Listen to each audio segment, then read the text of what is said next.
nos llena de honor y de privilegio ver el resultado de un gran esfuerzo de jovencitas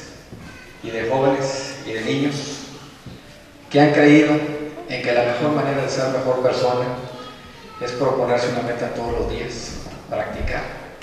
y hoy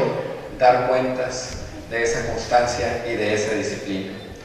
Por eso, hoy quiero reconocer a la compañía de danza de Nuevo Laredo,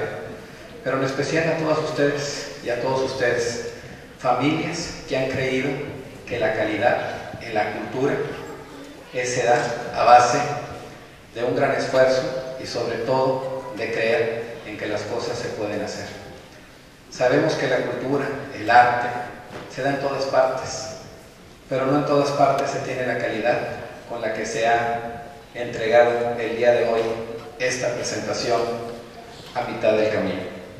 Por eso, a todos y cada uno de ellos les quiero felicitar. Han también forjado una gran disciplina, una gran constancia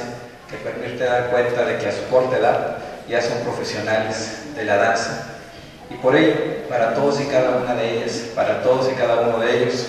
este reconocimiento va para la Compañía de Danza de Nuevo Laredo por su ardua labor durante este año